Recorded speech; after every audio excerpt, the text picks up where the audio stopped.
Bien, biocultores, buenas noches, bienvenidos a una emisión más de Bioethics News. Y este lunes va a ser la excepción, porque siempre digo, como cada lunes le damos la más cordial bienvenida a nuestro querido profesor Pepe Arellano, pero este lunes, desgraciadamente, la diferencia de horario nos bloqueó la querida presencia de nuestro profesor Pepe Arellano, nuestro filósofo de cabecera. Sin embargo, le mandamos un cordial saludo y lo extrañamos. Te extrañamos, Pepe. Ojalá pronto tu agenda cada vez más saturada te permita estar aquí con nosotros. Pero mientras Pepe se reintegra aquí con nosotros, le doy la más cordial bienvenida, ahora sí, al doctor Patrick Lloret, quien ya nos ha acompañado en otras emisiones y sobre todo en una extraordinaria sesión de Ágora Bioética con la doctora Lisbeth Sagols, que les recomiendo mucho revisar ese encuentro de estos dos extraordinarios filósofos, y que en esta ocasión está aquí con nosotros para presentarnos su más reciente trabajo. Doctor Lloret, un saludo hasta Lyon, Francia, y en aras de practicar mi minúsculo francés, bienvenue, monsieur. Pues muchas gracias, doctora, por la generosa invitación de su parte y es otra vez un honor estar aquí con usted y todos nuestros oyentes. Muchas gracias. Gracias, doctor Lloret. Pues a mí, como siempre, sus títulos son muy provocadores, aunque usted siempre ha dicho no es lo que pretendo, pero a mí me parece que aunque siempre será usted inocente, pero también siempre acaba usted siendo provocador. La violencia de la ética, nada menos. Y se torna provocador porque en el psique colectivo, en la historia de la humanidad, pues la ética es como un estandarte, no precisamente de violencia, incluso se tiene como la antítesis de la violencia precisamente. Y entonces, cuando surge esta noción de que la ética, en su constructo epistemológico e incluso ontológico, está inherente cierto discurso que violento, realmente, o sea, causa un choque y asombro, de pronto hasta escepticismo puede ser, pero me parece que ahí es donde entra la profundidad de la reflexión. Le cedo la palabra, doctor Lloret, para que usted nos ilustre por qué este título tan provocador y de dónde sale el hilo conductor de esta reflexión que nos lleva a tener que aceptar que al seno del constructo ético hay violencia inherente. Doctor Lloret. Sí, muchísimas gracias por sus comentarios muy profundos y su pregunta muy importante porque usted ha tocado el fondo del problema. ¿Y cuál es el problema? El problema es que efectivamente la palabra ética tiene un sentido siempre muy positivo en nuestras culturas. La ética parece ser lo que nos puede proteger de toda forma de injusticia, de toda forma de violencia, de toda forma de intento de recurrir a argumentos que no son argumentos racionales y la ética estaría aquí para protegernos. Y yo creo, y es un poco la propuesta que hago en el libro, que hemos llegado en un momento donde la ética está en una profunda crisis moral. Y claro, cuando hablo de la ética, hablo de lo que llamo la ética humanista. ¿Qué es la ética humanista? La ética humanista es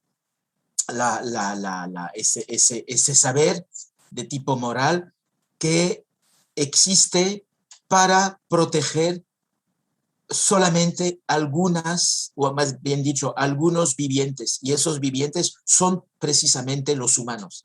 Es decir, que yo considero que una ética que no es capaz de abrirse a otros vivientes que los humanos produce violencia, porque va a dejar fuera de ella todo lo que no es humano. es decir, los animales evidentemente, pero también la naturaleza en su dimensión un poco ecológica. Y es simplemente eso la violencia de la ética. Es decir, en relación con el título de mi libro, es decir, que quizás ha llegado el momento en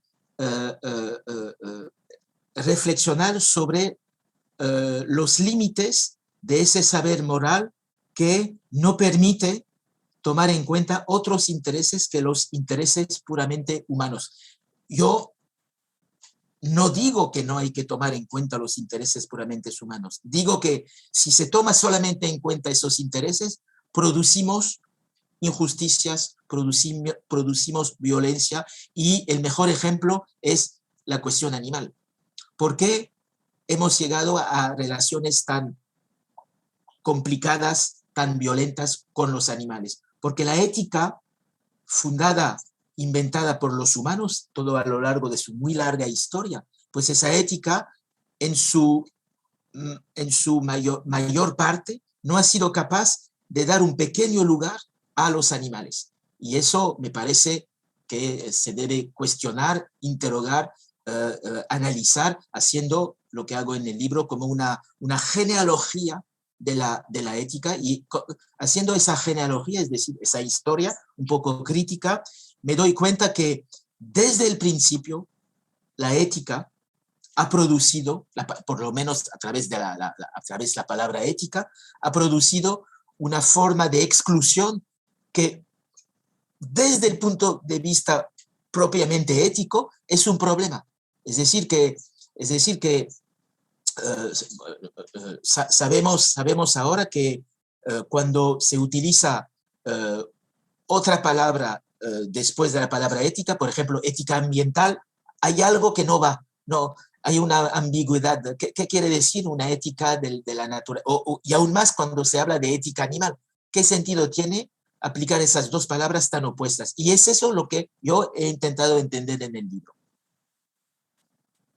Muy bien, a ver, me parece entonces que aquí tenemos un problema así de entrada tridimensional. Por un lado, la inercia historiográfica de la propia ética. Es decir, la ética surgió como un problema humano y empezó a girar de forma antropocéntrica y se siguió. O sea, se siguió, y a lo largo de la historia de la humanidad, a lo mejor sin pensarlo, sin medirlo, se volvió excluyente. Uh-huh. Y al volverse excluyente, por supuesto, entonces, involuntariamente se vuelve propiciadora de violencia hacia los otros no humanos. Llámese plantas, animales, etc. O sea, lo no humano acaba de muchas formas siendo excluido de la concepción ética o de la reflexión, la vigilancia de la conducta humana, que es una de las acepciones de la ética. Entonces, quiero decir que hay un problema de inercia historiográfica. Ahora sí que empezaron así, no se dieron cuenta, en qué vagón se subieron, y acabaron siendo excluyentes. Quiero ver que ahí hay un problema. Y el otro problema se vuelve antropológico, en el sentido de que culturalmente propiciamos lo correcto, propiciamos lo adecuado, pero vemos que nuestros hábitos, nuestras prácticas sociales, nuestra forma de relacionarnos no es incluyente hacia el otro sintiente, y tampoco es ético hacia el otro sintiente. O sea, el otro sintiente lo cosificamos de mil formas, y de esa forma, valga la redundancia aquí un poco, acabamos siendo antiéticos. Y el tercer punto es lo que usted acaba de mencionar finalmente, la falta, ahora sí que ahí sí es como muy crucial, la falta de sentido ético, de sentido crítico, hacia el propio constructo ético. Es decir, ¿cómo no nos dimos cuenta? Digo, vamos a suponer que yo fuera ahorita aquí la diosa del Olimpo, ¿no? ¿Cómo no nos dimos cuenta que empezamos, digo, valga la falsa modestia, ¿no? Que empezamos a construir esto así, y que acabamos siendo tan antropocéntricos como todos los antropocéntricos. Entonces, surge de verdad esta situación de cómo no nos dimos cuenta, cómo la ética, los eticistas, cayeron en una especie de, no sé, corrupción, mecanicismo, inercia, anquilosamiento, qué sé yo, que los llevó a justo no a perder el sentido crítico en su propio constructo. Pero aquí también históricamente, digo, tampoco están tan perdidos, porque históricamente surge justo esta figura de Derrida, que está en el subtítulo de su libro, y que me parece que es precisamente el filósofo que se vuelve un parteaguas en estas nociones que estamos platicando. ¿Cómo, si usted nos hace el favor, doctor, de ilustrarnos un poco, por qué Derrida es crucial en esto que estamos comentando, sobre todo esta situación de que la ética involuntariamente acaba siendo violenta hacia los otros o propiciando una violencia hacia los otros? ¿Por qué Derrida se vuelve un parteaguas en estas nociones? Sí, uh, ha dicho usted muchas cosas muy importantes que me gustaría comentar de manera breve y responder a su excelente pregunta sobre esa filosofía de Derrida bastante particular. Mi primer comentario es que efectivamente lo que ha nombrado usted bajo la expresión de inercia historiográfica, creo que es un problema considerable, dado que lo que está en el fondo del problema es lo que llamo en el libro el humanismo. Creo que el humanismo es sinónimo de ética. No existió casi nunca una ética que no se pretenda humanista. Es decir, que lo que quiero decir es que la ética ha sido hecha para los humanos y para nadie más. Eso creo que muy pocos filósofos muy críticos lo habían visto. Algunos, por ejemplo, por ejemplo ese filósofo del cual ya he hablado y que merece ser nombrado otra vez es Montaigne. Montaigne, ese filósofo del siglo XVI, él era humanista y al mismo tiempo criticaba el humanismo cuando ese mismo humanismo no reconocía lo no humano. Creo que y esa tradición la hemos totalmente perdido.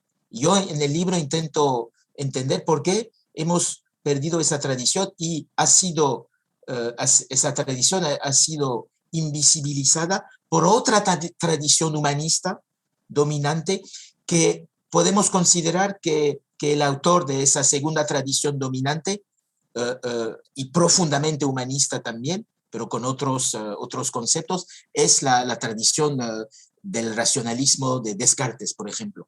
Es decir, un siglo más tarde, en el siglo XVII, pues se inventa otro humanismo mucho más radical, pero mucho menos consciente de sus límites. ¿Y por qué ese humanismo ha sido dominante? Porque justamente ha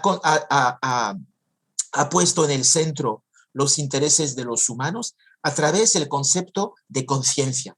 Y es eso en realidad la definición de la ética contemporánea. La ética existe para que la conciencia humana sea una manera de proteger los intereses de los humanos justamente. Y es esa filosofía de la conciencia, esa filosofía racionalista que domina actualmente las categorías de pensamiento propias a la ética. Eso no podía durar mucho tiempo.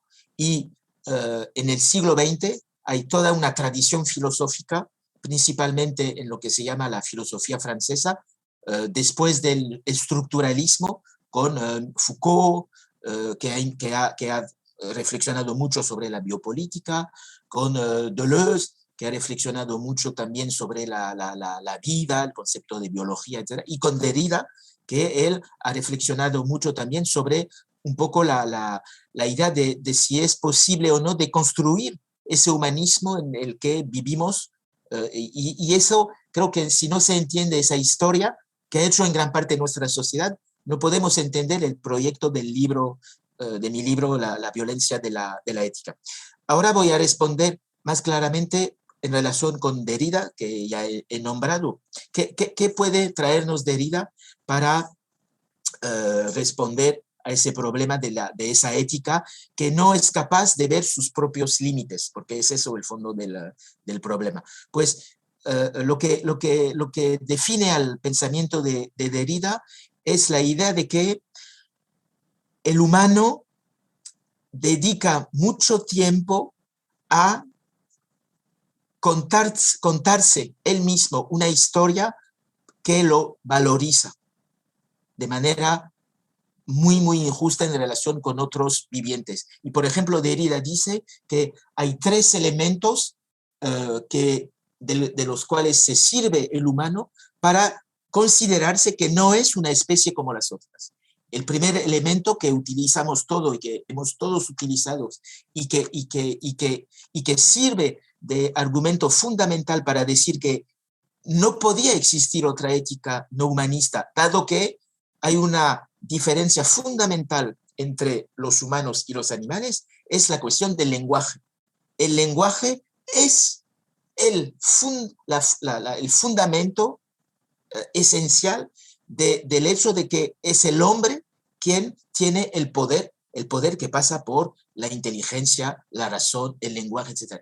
Y eso es difícil cuestionarlo. ¿Cómo no reconocer que efectivamente hay una especie mucho más inteligente que las otras?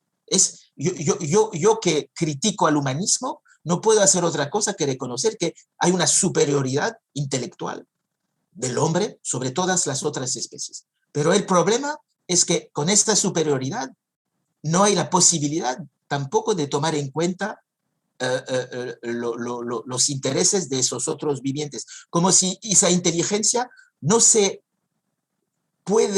pudiera realmente abrir a la diferencia y se quedaría en el centro del humano para darle aún más poder, más importancia, etcétera, etcétera. Y hemos visto en el siglo XX que no solamente ese esquema ha sido puesto en cuestión, no solamente por ese pensamiento crítico del que hablo, pero también por otras muchas ciencias que dicen todo lo contrario de lo que pretende el humanismo. En realidad, el lenguaje no es lo propio del hombre. Hay otros lenguajes, pero el humanismo considera que el único lenguaje que puede decir de manera racional lo que es la realidad, lo que es la objetividad, etcétera, etcétera, es el lenguaje humano. Eso es una violencia extrema para mí.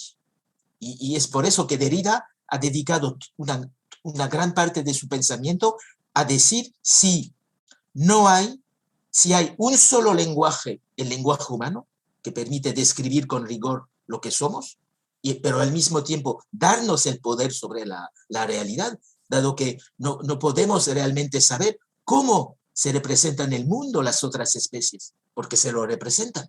Hay una inteligencia animal. Pero a partir del momento en que privilegiamos el único lenguaje como el lenguaje humano, sin tomar en cuenta los otros que existen, pero que no son considerados como lenguajes dignos de esa palabra, pues producimos violencia. Y eso se ha repetido también con otros 2 problemas que son, por ejemplo, la cuestión de la técnica.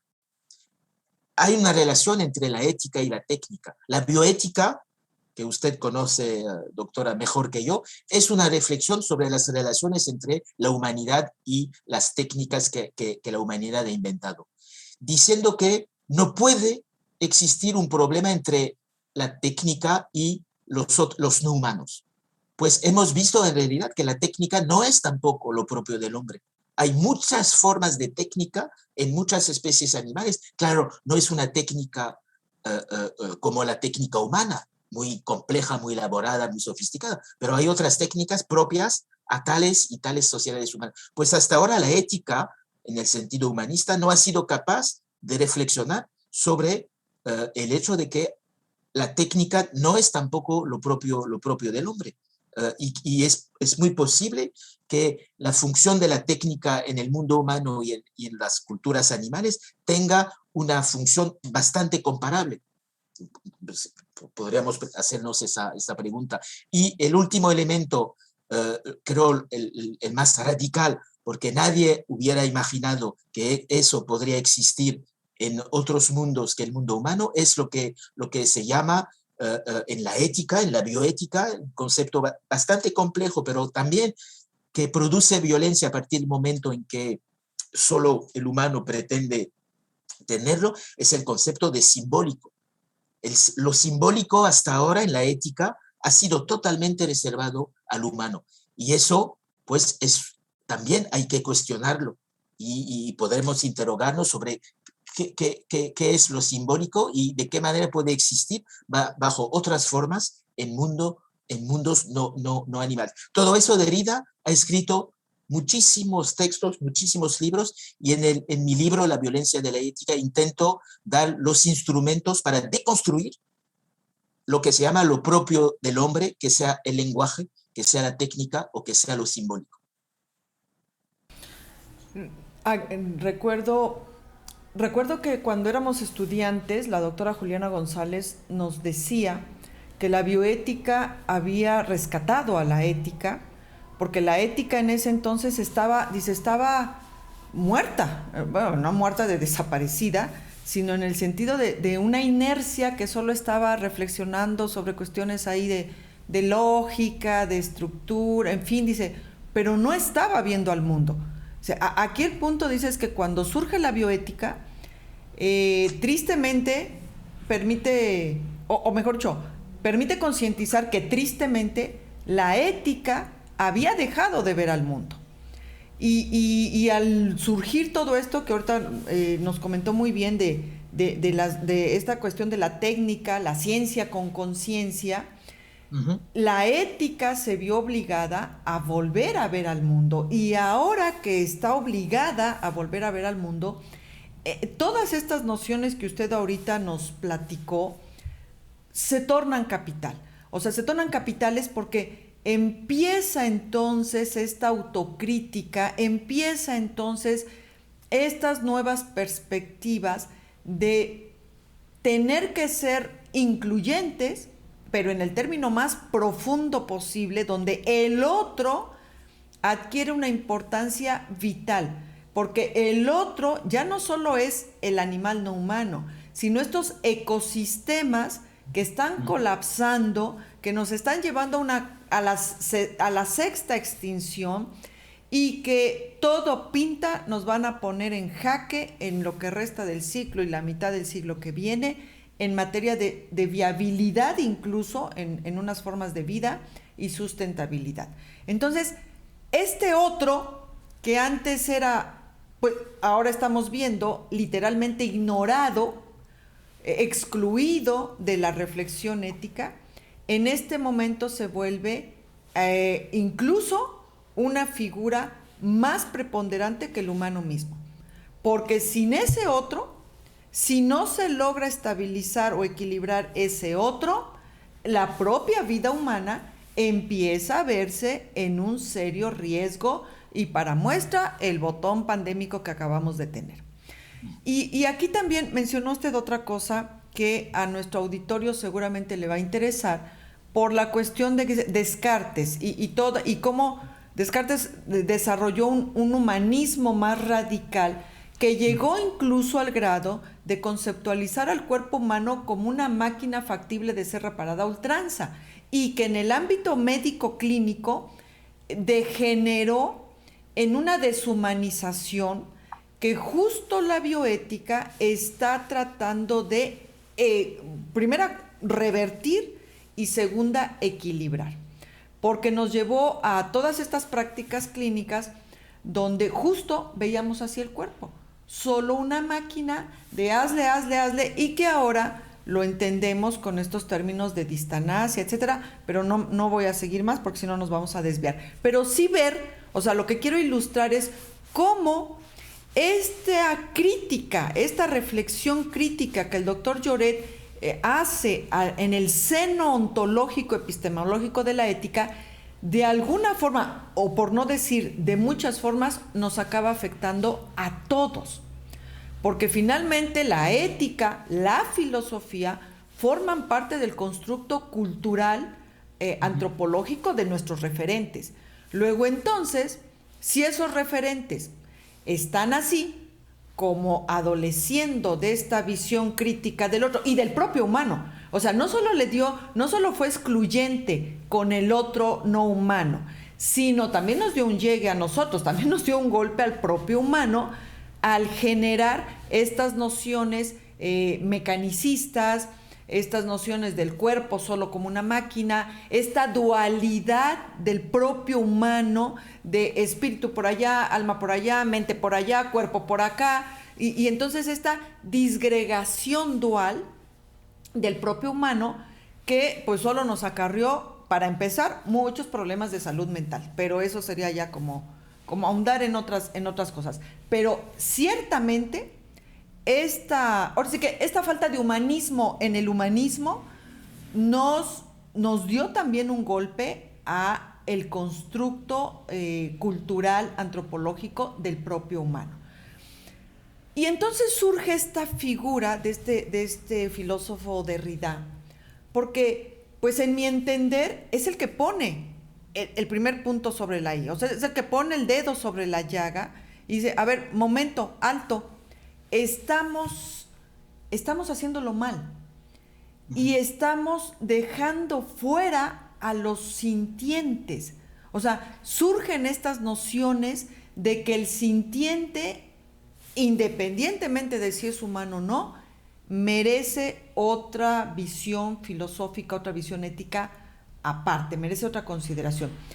Y al parecer es el primer filósofo que abre esta puerta de que tenemos que ser incluyentes y tenemos que vernos a nosotros mismos con otros ojos, no tan lógicos, no tan dual, o sea, empieza a combatirse este dualismo que nos ha causado tantísimos problemas. Doctor Lloret. Sí, sí, sí. Y además es necesario añadir en relación con lo que ha dicho usted a propósito de ese gran pensador de la filosofía humanista que es Descartes, que es Descartes quien ha inventado la concepción moderna de lo animal, con la teoría de los animales máquinas. Y esa teoría, pues, es lo que estamos viviendo en varios sectores de la sociedad. En la industria es esa teoría la que está vigente. En la medicina es en gran parte, la medicina veterinaria, es en gran parte esa teoría que está vigente con lo que se llama la zootécnica, por ejemplo. Es decir, que no nos damos cuenta a qué puntos los mayores conceptos de la ética humanista han totalmente construido el mundo en el que vivimos, desde la economía, con la industria, la agroindustria, hasta la ciencia, la medicina, la medicina veterinaria, y todo lo que no entra en esa concepción mecánica o maquinista, no sé cómo decir, de la vida animal, pues está excluido. Es por eso que es tan difícil dar a conocer esos pocos autores que han intentado salir del mecanismo biológico, del mecanismo animal, que también se aplicó al humano, porque en realidad Descartes es a la vez un enorme, un considerable filósofo, ha inventado un humanismo que pone en el centro la libertad, la conciencia, la soberanía del humano. Eso creo que son logros históricos. Yo no puedo vivir sin esos logros. Soy también el hijo, a pesar de que lo critico, soy, y creo que somos todos, nosotros occidentales, los hijos de la filosofía racionalista de Descartes.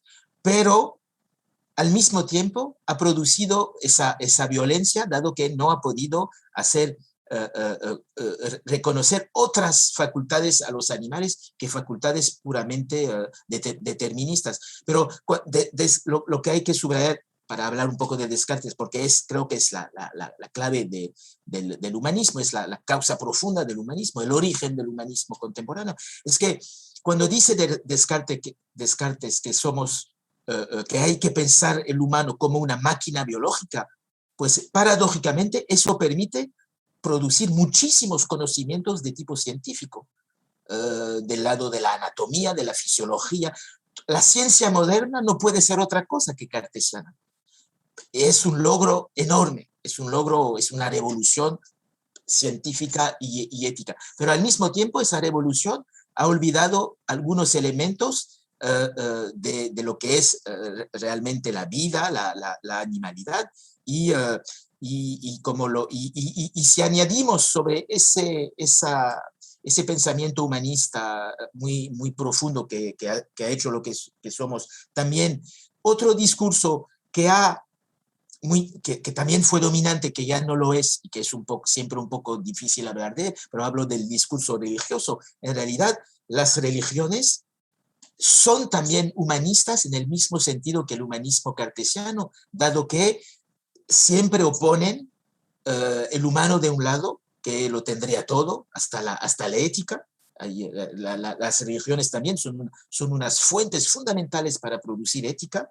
Hay en la bioética, en la ética animal, en la ética ambiental, hay conceptos religiosos de respeto, de consideración, de cuidado. Esos son conceptos religiosos. Hasta el concepto por ejemplo, en estos días estoy trabajando sobre un concepto ético fundamental, que es el concepto de hospitalidad. ¿De dónde viene la hospitalidad del concepto? De la religión judía, en realidad. Está en los primeros textos, después el cristianismo lo Bueno, lo que quiero decir es que no hay diferencia, en realidad, entre un discurso científico que parece alejado de las categorías religiosas y discursos religiosos que lo alimentan y que se sirven de los mismos conceptos.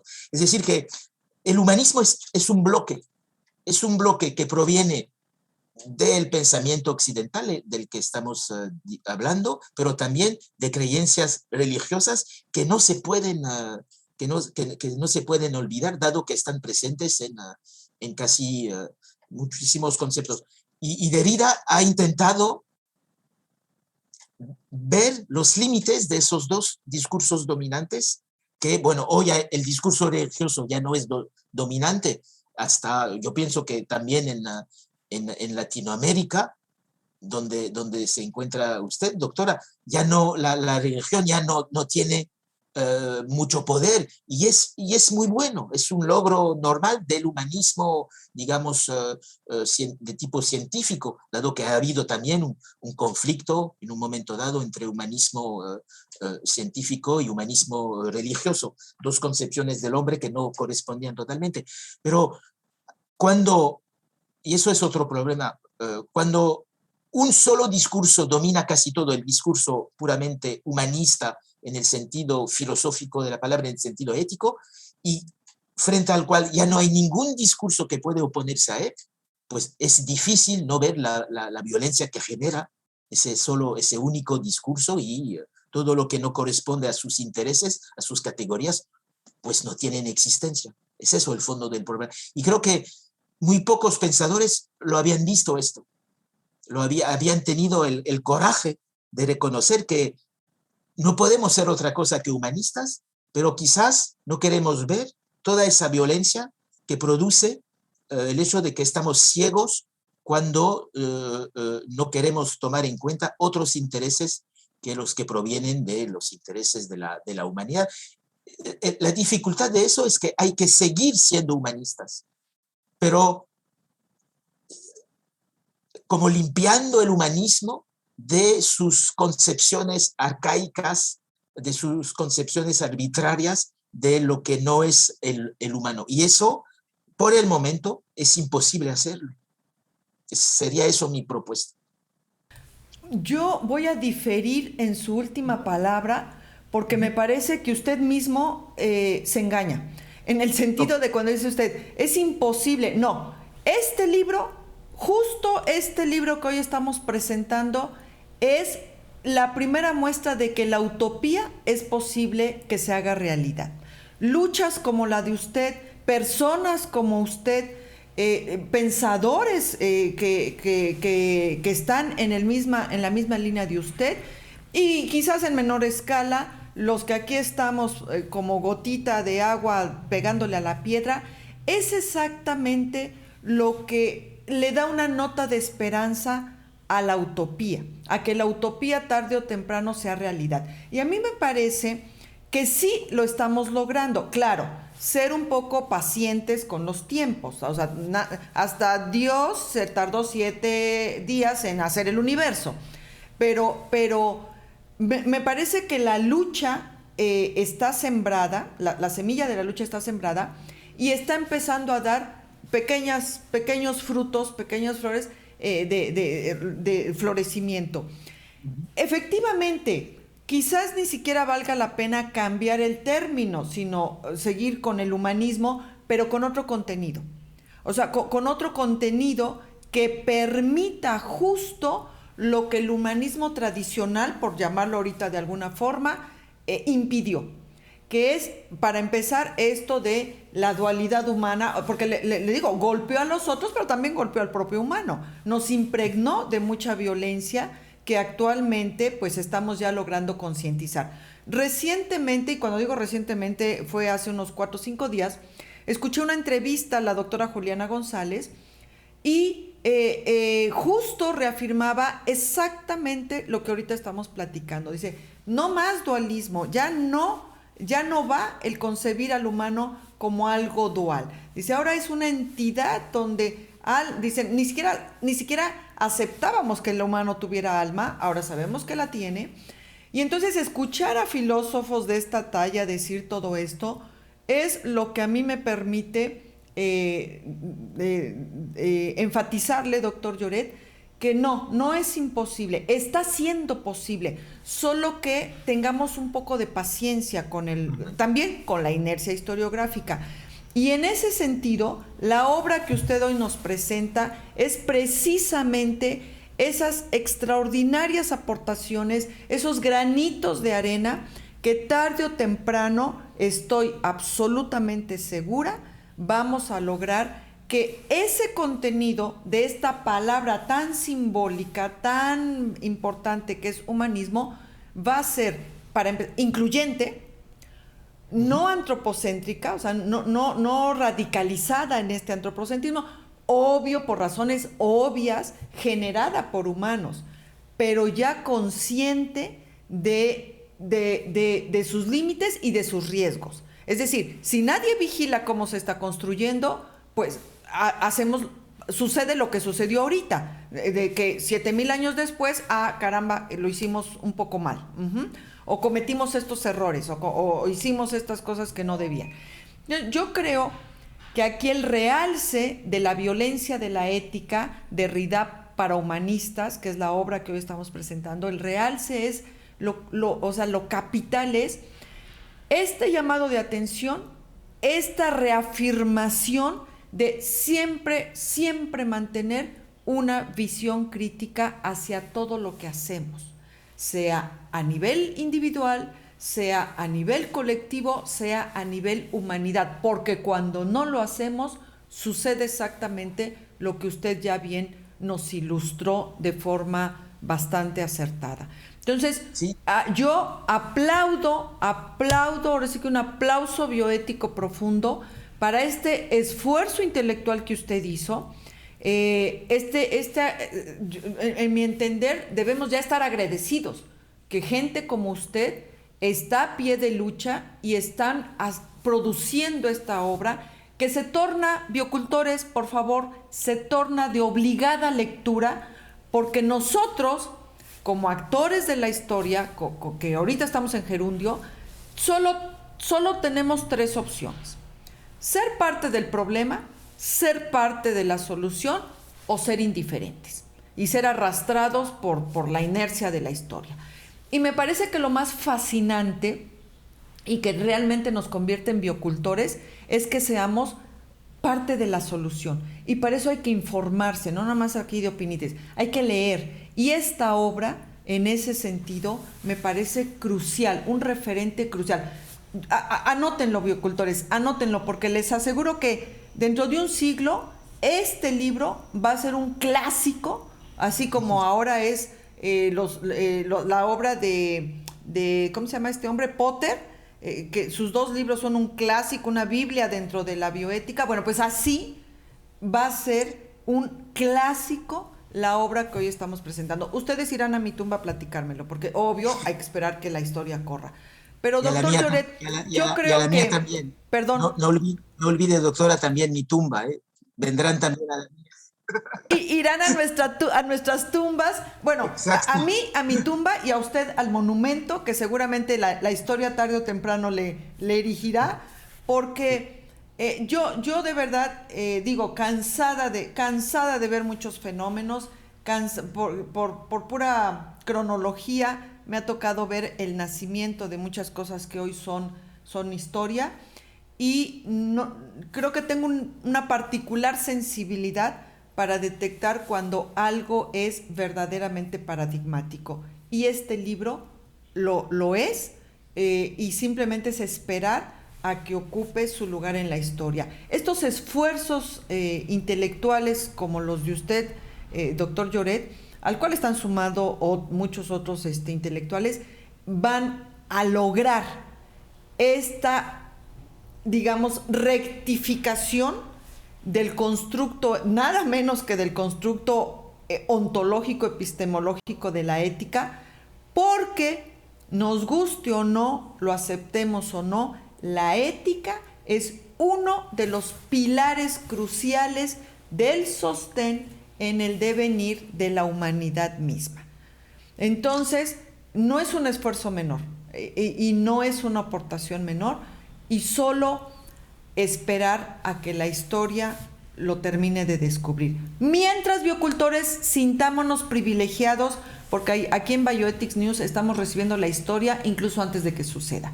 Así que la presentación y la presencia del doctor Lloret con nosotros, realmente, de verdad, aunque parezca que ahorita estoy exagerando, de verdad es adelantarse a la historia.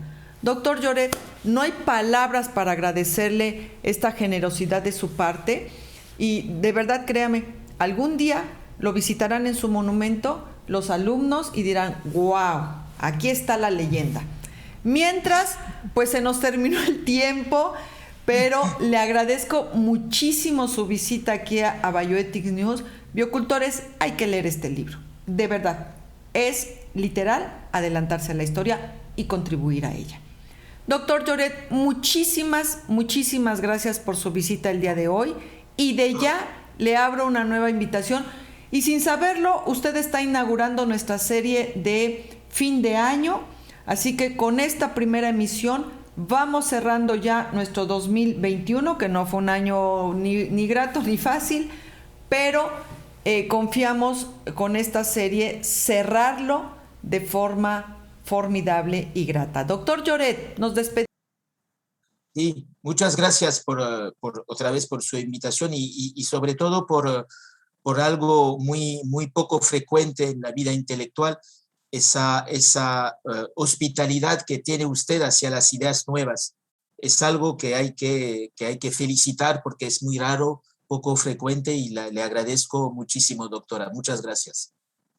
Al contrario, doctor Lloret. Bien, biocultores, pues ahí está La violencia de la ética, Derrida para humanistas, una lectura obligada para cualquiera que se precie de ser biocultor y cualquiera que quiera ser solución dentro del devenir histórico. Aplaudo y agradezco muchísimo que esto esté aquí en Bioethics News. Nos vemos hasta la siguiente, y recuerden, por el bienestar de todos, cultivemos bioética. Gracias, hasta la siguiente.